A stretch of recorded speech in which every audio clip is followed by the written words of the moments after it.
घटना है। महात्मा बुद्ध के सबसे प्रिय और करीबी शिष्य आनंद एक बार कहीं जा रहे थे।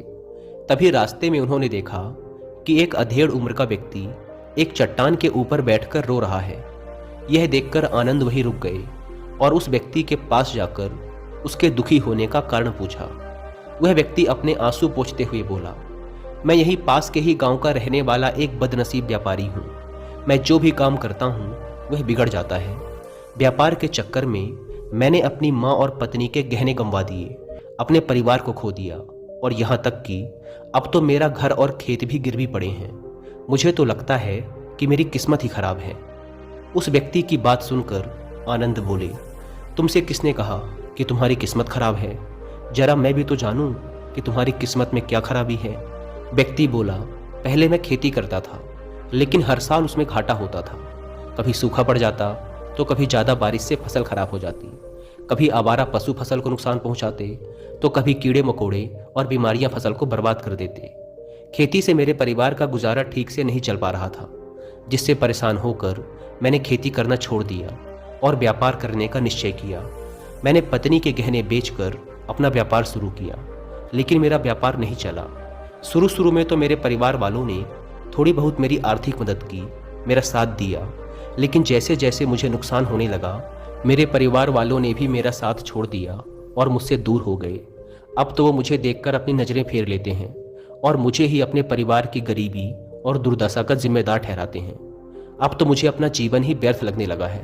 अक्सर मेरे मन में ख्याल आते हैं कि अपना जीवन ही खत्म कर लूं, और मैं आज यहाँ आत्महत्या करने ही आया था, लेकिन हिम्मत नहीं जुटा पाया, इसीलिए इस पत्थर पर बैठकर रो रहा था। दूसरी तरफ मेरा एक मित्र है, हम दोनों ने एक ही साथ व्यापार शुरू किया था, लेकिन वो आगे बढ़ गया और मैं पीछे रह गया। मेरी इस असफलता की वजह से वह हर समय मुझे नीचा दिखाने का प्रयत्न करता रहता है और वह अक्सर मेरे घर आकर अपने सफलता की बड़ी बड़ी बातें करता है।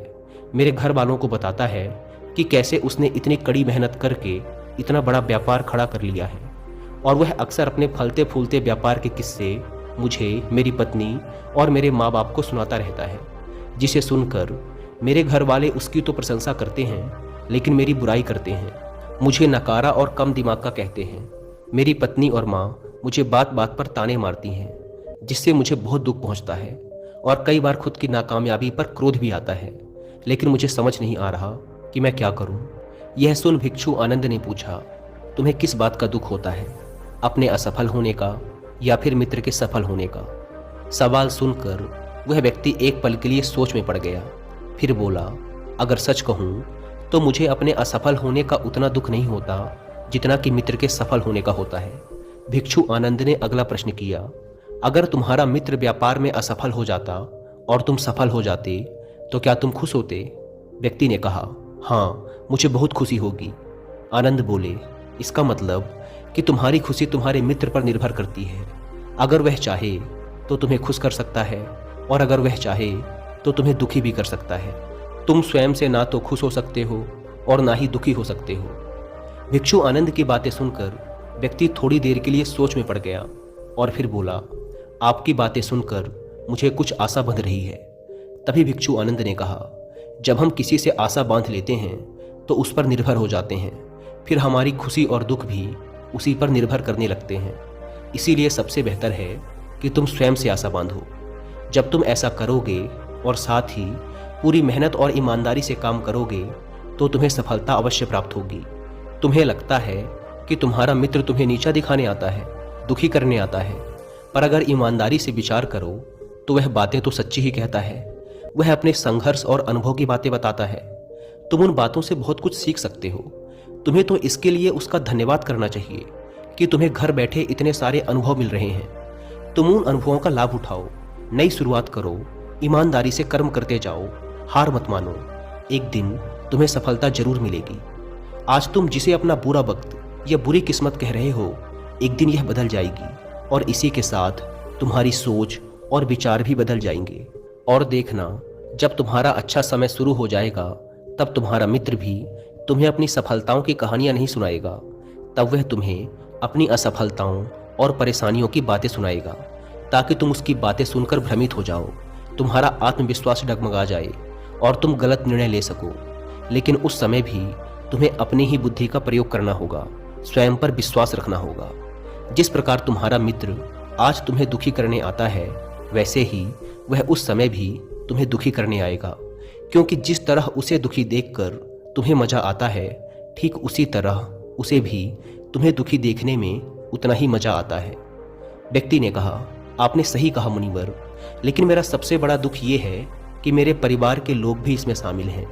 वास्तव में मैं तो अपने परिवार के लिए अच्छा करना चाहता था, उन्हें खुश रखना चाहता था, लेकिन वो भी मेरी बातों और भावनाओं को नहीं समझ रहे, मुझे ही गलत कहते हैं, और पिछले कुछ समय से तो वो मेरे साथ भी नहीं हैं। भिक्षु आनंद ने उस व्यक्ति को समझाते हुए कहा, हम हमेशा चाहते हैं कि हम जो कुछ भी करें लोग उसके लिए हमारी प्रशंसा करें, लेकिन आमतौर पर ऐसा नहीं होता। लोग हमारे प्रयासों की तारीफ नहीं करते, जिससे हम दुखी हो जाते हैं।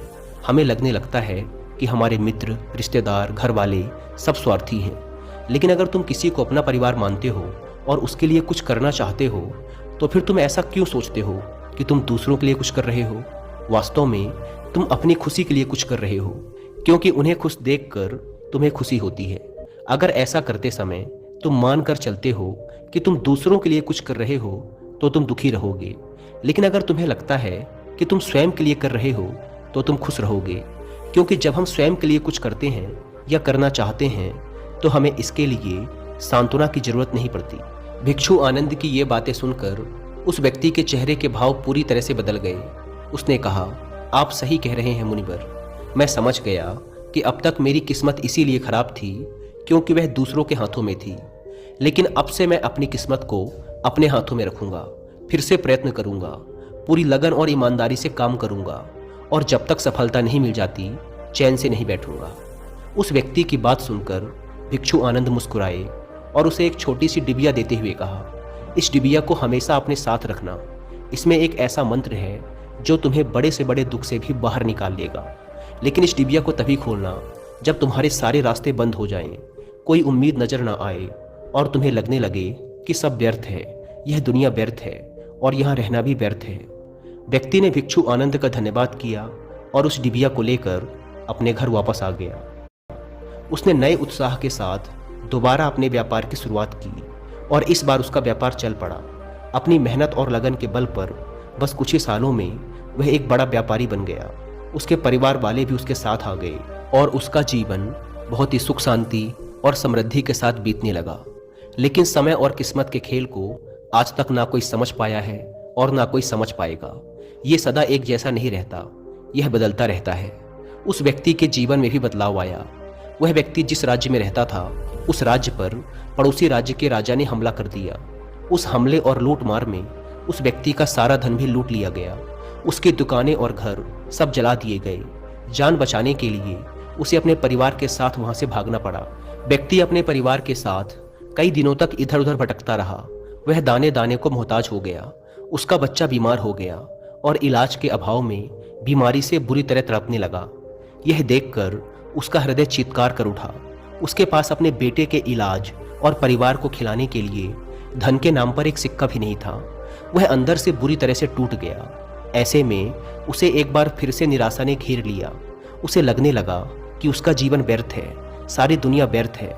लेकिन तभी अचानक उसे भिक्षु आनंद द्वारा दी गई डिबिया की याद आई। उसने बड़ी उत्सुकता के साथ उसे खोला। उस डिबिया के अंदर एक पर्ची रखी हुई थी। उस पर्ची पर कुछ लिखा हुआ था। उस पर्ची को पढ़कर उसकी आंखों के सामने छाया हुआ निराशा का अंधेरा छट गया और वह एकदम से मुस्कुरा उठा। उस पर्ची पर लिखा था, ये वक्त भी गुजर जाएगा। दोस्तों, ये कहानी हमें सिखाती है कि समय के खेल को समझना असंभव है। ये हमेशा बदलता रहता है। इसीलिए बुरी परिस्थितियों में हमें अत्यधिक निराश नहीं होना है, आत्मविश्वास बनाए रखना है, क्योंकि समय बदलता जरूर है। आज बुरा है तो कल अच्छा भी जरूर आएगा। धन्यवाद।